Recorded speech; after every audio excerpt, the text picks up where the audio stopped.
Alors bonjour, bienvenue dans cette nouvelle session, une session Capsiki consacrée au load balancer sur le cloud Amazon Web Service. Voilà, voici notre petit plan. Donc je vais déjà vous rappeler ce qu'est un load balancer. Ensuite, nous allons passer immédiatement à la pratique pour créer ce que AWS appelle un application load balancer. Ensuite, voilà, je vais vous parler des autres types de load balancer.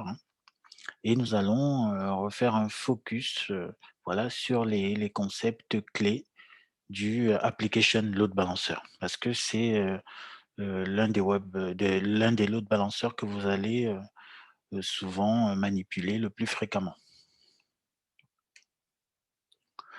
Voilà, donc qu'est-ce qu'un load balancer?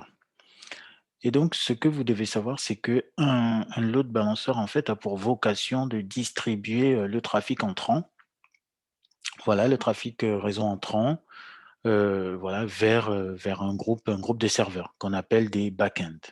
Donc c'est vraiment ça, c'est la vocation de cet équipement, le load balancer.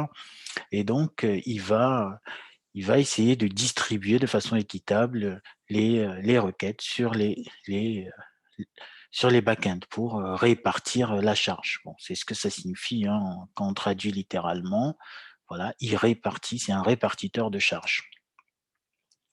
Voilà, et le load balancer va aussi quand même, se charger de la disponibilité des back-end, Il va pas juste répartir bêtement. Si un back-end est HS par exemple, il va lui confier aucune requête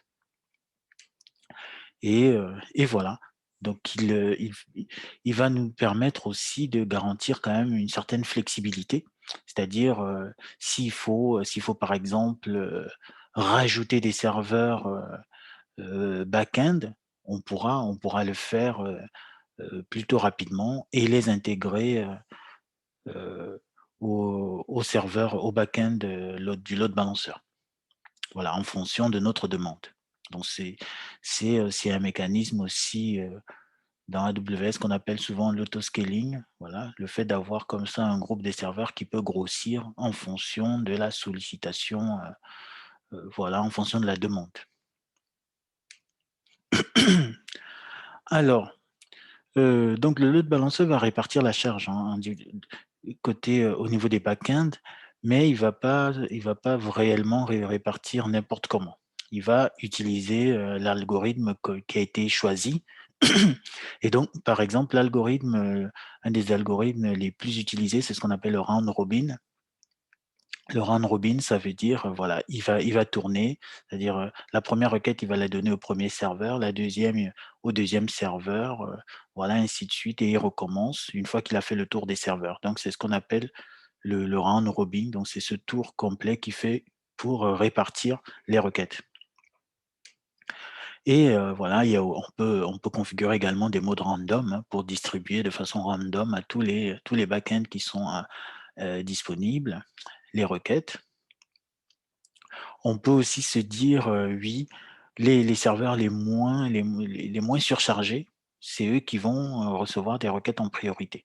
Donc ça aussi, c'est des stratégies, voilà, des algorithmes plutôt de load balancer, qu'on peut choisir.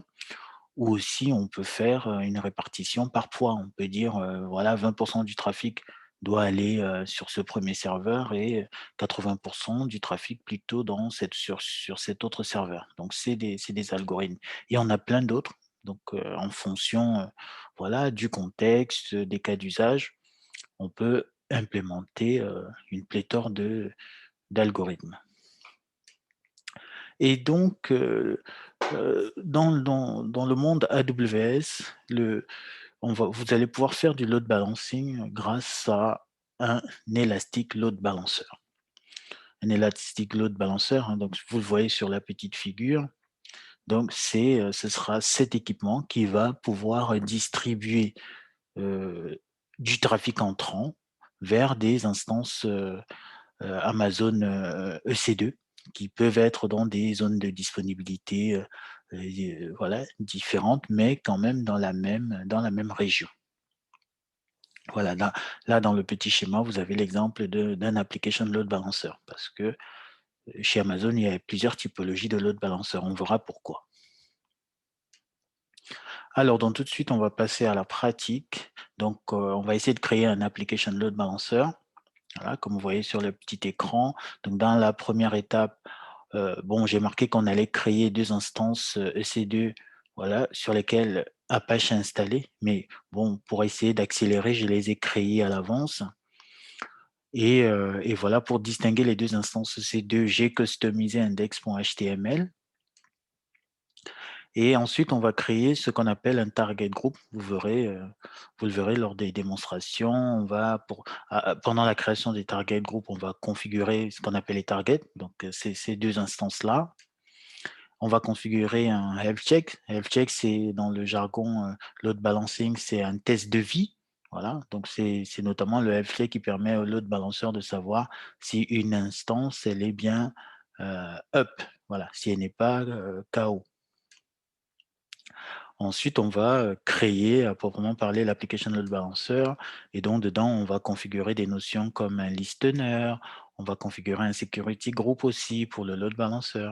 On va configurer voilà, ce qu'on appelle une target group. Voilà, c'est le groupe dans lequel on va mettre toutes nos targets, donc nos 2 instances.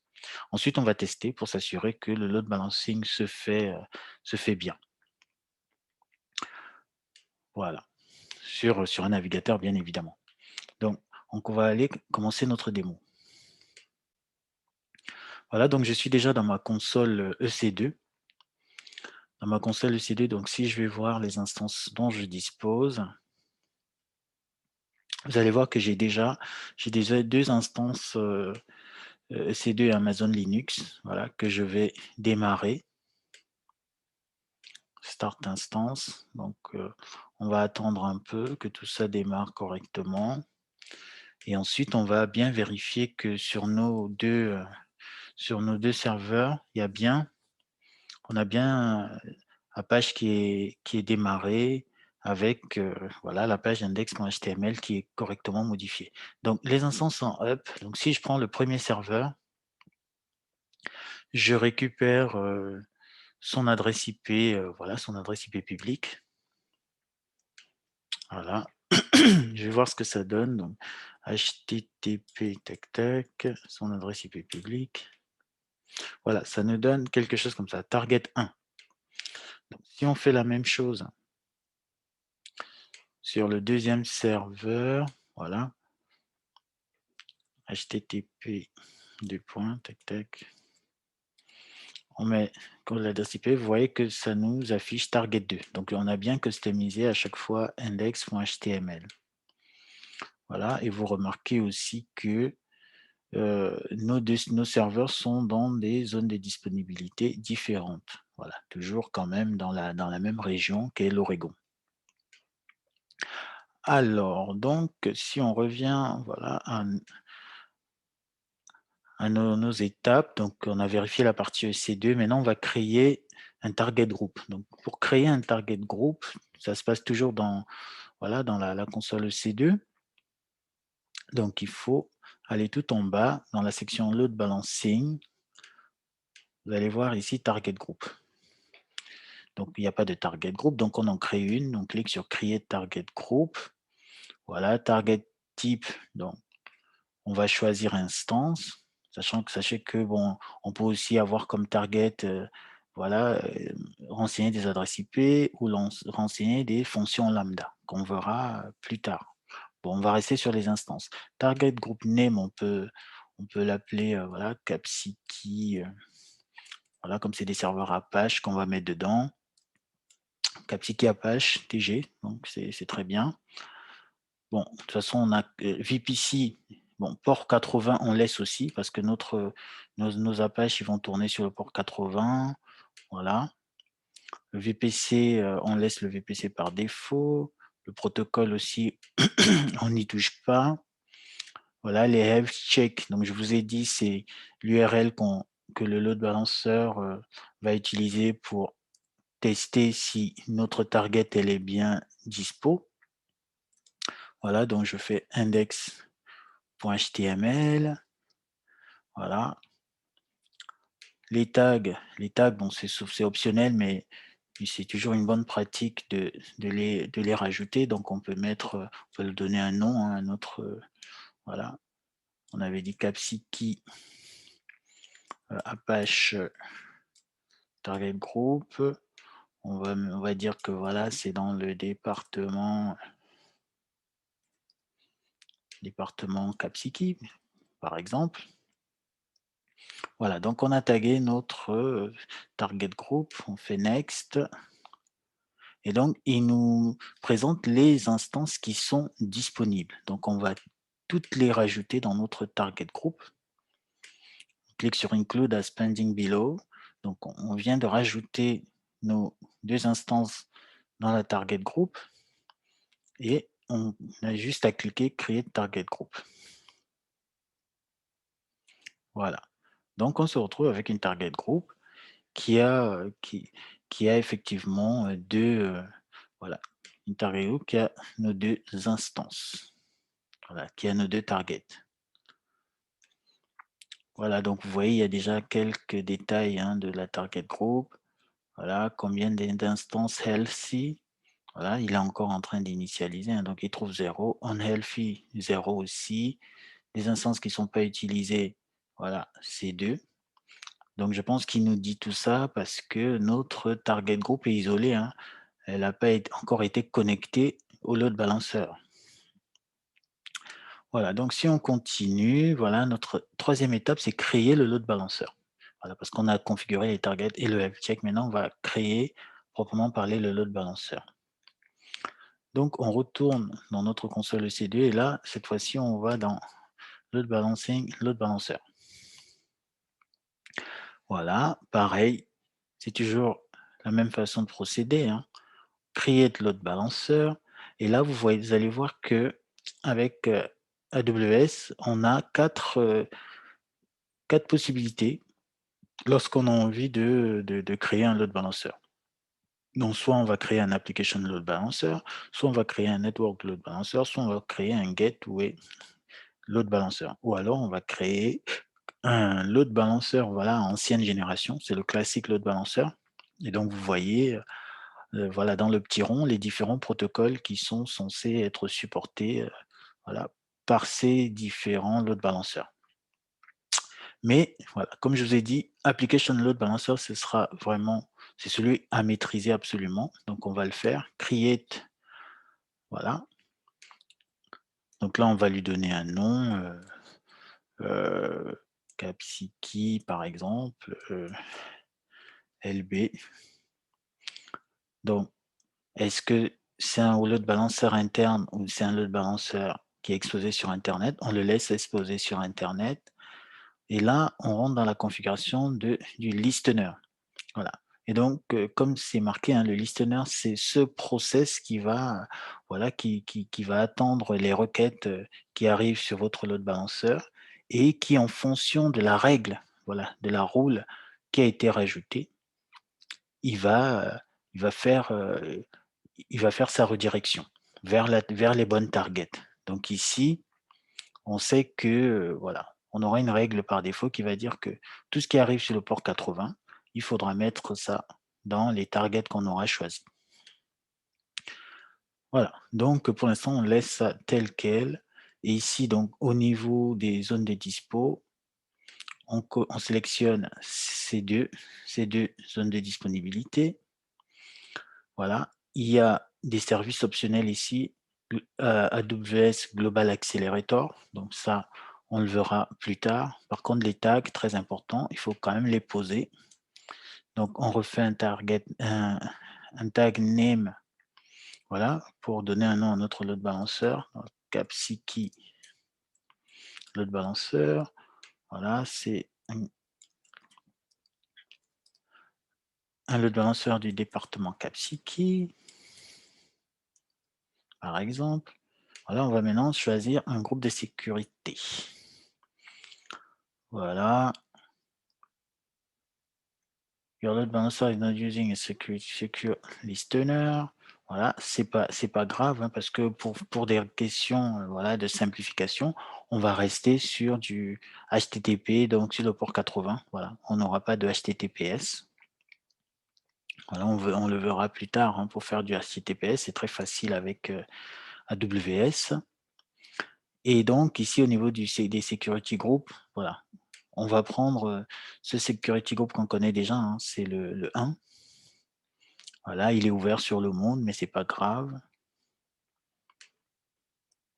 Ensuite, on va configurer maintenant notre target group. Donc, vous vous souvenez, on a déjà créé un target group. Donc, au lieu de faire ici new target group, nous, on va dire existing target group.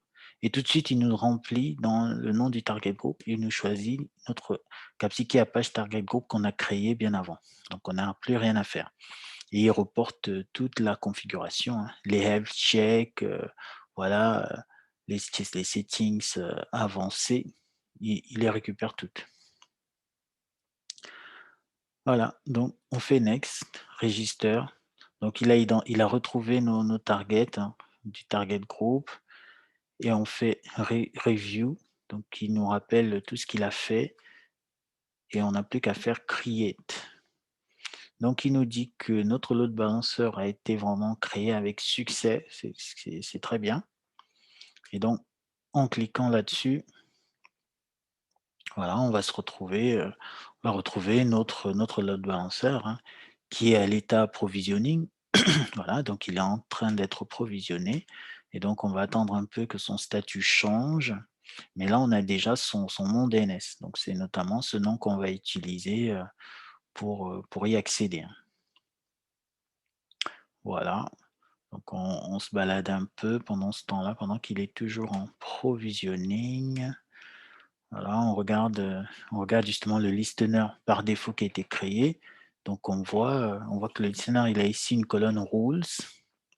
Voilà, donc tout ce qui va arriver sur le port 80 par défaut, il faut forwarder ça à ce target group. Donc c'est la règle par défaut qui est implémentée.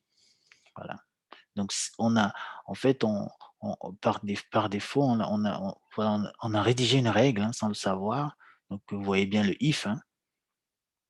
Donc tout ce qui arrive sur le port 80, voilà, then forward to, voilà, 100 des requêtes iront vers notre, Capsiki Apache Target Group.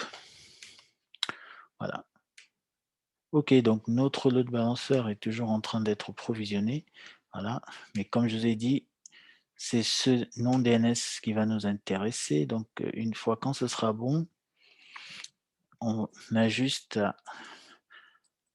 à venir sur notre navigateur et taper, voilà, le nom de notre DNS. Donc voilà, normalement, quand le provisioning sera terminé et que voilà, toute la propagation DNS sera faite, vous verrez on peut accéder facilement à notre load balancer, hein.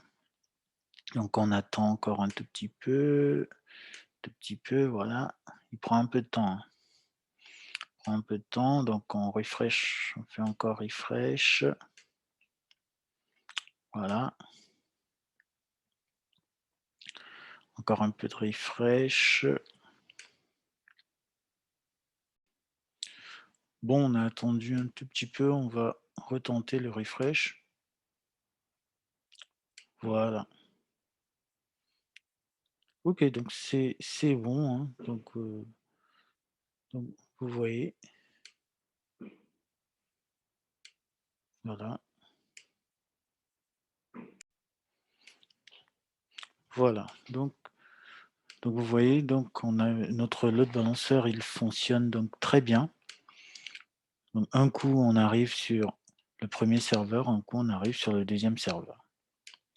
Voilà, parfait. Voilà, donc notre load balancer, il est opérationnel. Donc on continue notre présentation. Voilà, donc on a créé notre premier load balancer, hein. Voilà, donc maintenant on va voir les différents types de load balancer. Donc avant ça, je vais déjà vous parler des protocoles, voilà et des couches du modèle OSI parce que, heu, c'est vraiment les fondamentaux, hein, vous devez le savoir. Donc pour que 2 systèmes puissent communiquer ensemble, voilà, ils vont utiliser des protocoles, voilà, pour que des protocoles pour communiquer et vous connaissez, tout le modèle OSI, hein. Le modèle OSI, c'est un modèle en 7 couches et heu et donc il va détailler en fait toutes les couches par lesquelles, voilà, vos paquets vont transiter pour pouvoir réaliser, la communication et donc ce que vous devez retenir, c'est que chaque couche va utiliser la couche en dessous pour fonctionner. C'est-à-dire que, heu, la couche application, c'est-à-dire la couche que tout le monde la plupart des applications utilisent, par exemple la couche, le protocole HTTP, voilà, il va utiliser, voilà la couche présentation pour fonctionner. La couche présentation elle-même va utiliser la couche session pour fonctionner. La couche session va utiliser la couche transport pour fonctionner. Voilà, ainsi de suite jusqu'à vraiment à la liaison physique. Voilà, donc c'est comme ça que ça fonctionne. Et donc, la plupart des applications utilisent, voilà, elles vont communiquer au niveau de la couche, application, voilà. Mais ce que vous devez savoir, c'est que certaines applications vont, par exemple, aller communiquer directement au niveau de la couche transport pour des questions de performance ou bien même, au niveau de la couche réseau, toujours pour des questions de performance. Voilà et donc dans AWS, en fait, les load balancers s'appellent des Elastic Load Balancers et donc il y en a 4 types. Voilà, on a les Application Load Balancers, donc c'est ceux qui communiquent, voilà, avec les protocoles, de couche application, donc HTTP et HTTPS, donc c'est ce qu'on a vu dans notre exemple. Ensuite, on a les Network Load Balancers, donc là, c'est déjà réservé pour des applications qui souhaitent un bon niveau de performance, en tout cas un plus haut niveau de performance. Donc là, on est, voilà, sur des protocoles, heu, de type, de transport, hein, voilà, TCP, UDP, TLS. Ensuite, on a les classiques load balancers, donc c'est vraiment l'ancienne génération des load balancers qui permettait à la fois de se comporter comme un application load balancer ou bien comme un network load balancer. Donc c'est un type de load balancer qui est moins, qui est plus très recommandé par AWS. Ensuite, voilà, pour aller plus loin dans l'optimisation, on peut désormais créer des gateway load balancers, voilà, qui communiquent vraiment au niveau de la couche IP, hein, la couche network, la couche réseau, voilà, à travers le protocole, IP. Voilà, donc on va quand même faire un focus sur les application, load balancers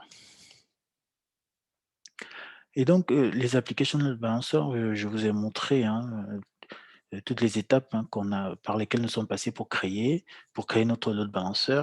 On a vu qu'on a créé un listener et dans le listener, il y avait bien une règle, voilà et on a indiqué dans notre load balancer, on a indiqué un target group, voilà, dans lequel il y avait 2 targets et avec un health check.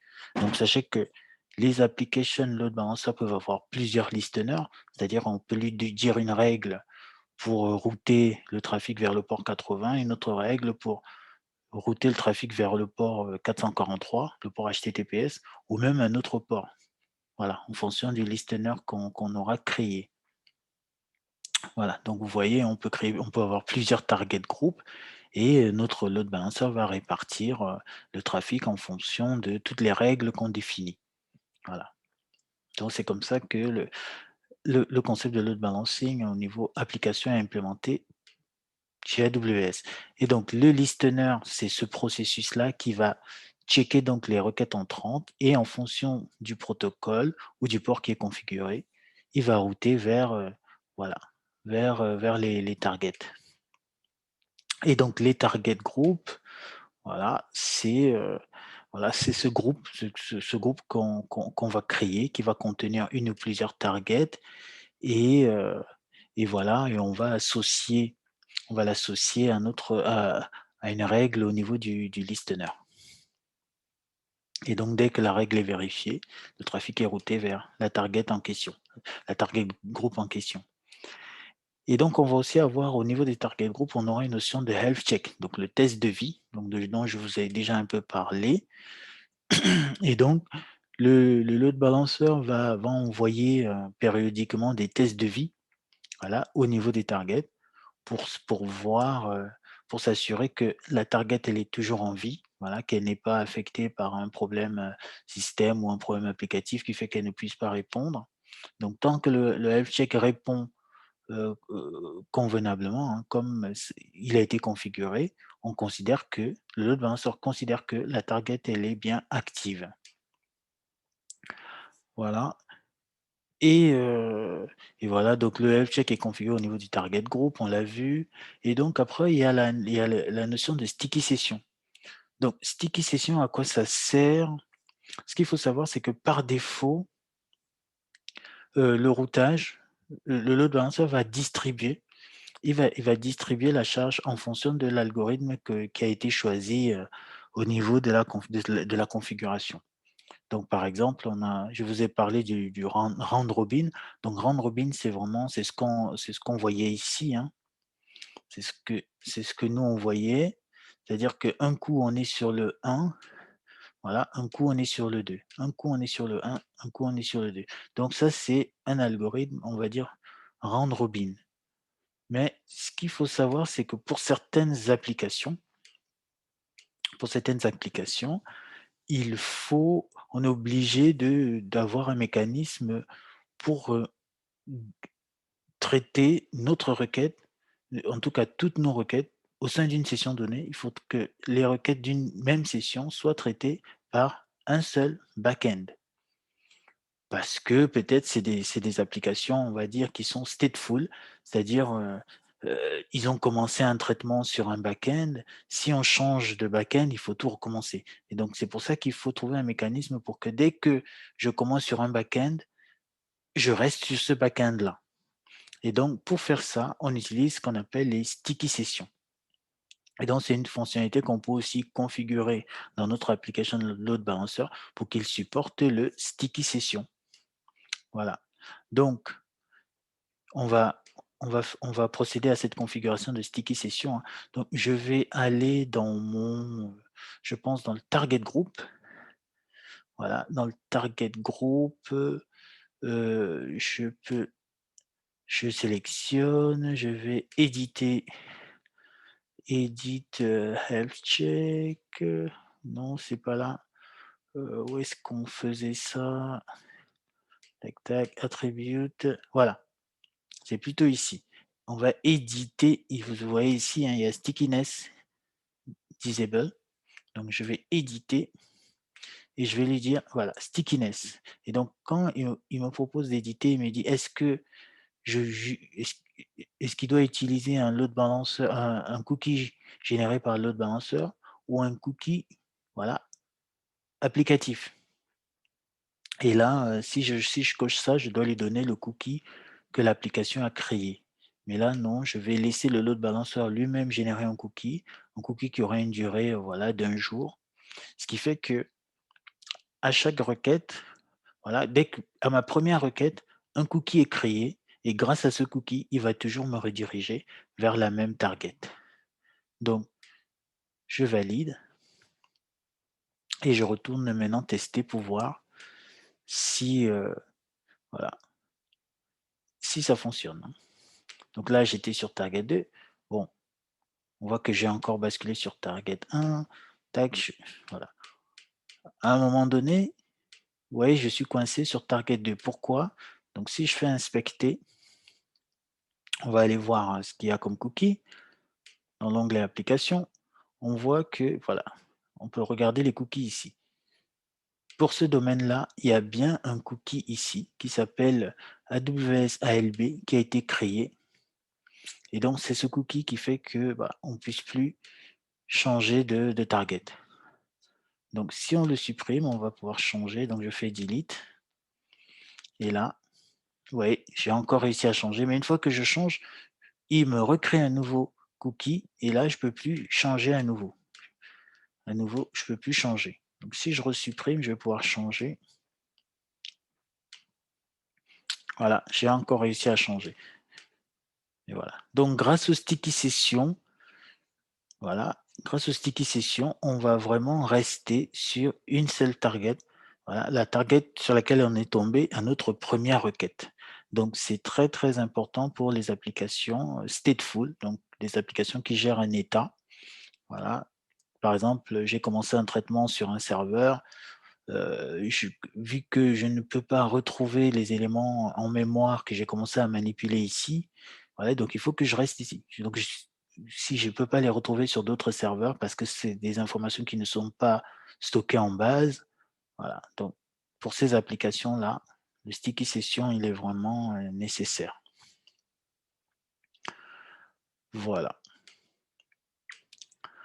Voilà, donc c'était tout pour les load balancers, hein. Donc, j'espère que c'était clair pour vous. En tout cas, si c'est pas clair, voilà, il faudra poser les questions qui vont bien lors des prochaines sessions ou même en dehors des sessions. Voilà, merci pour votre attention et à très bientôt pour une autre session.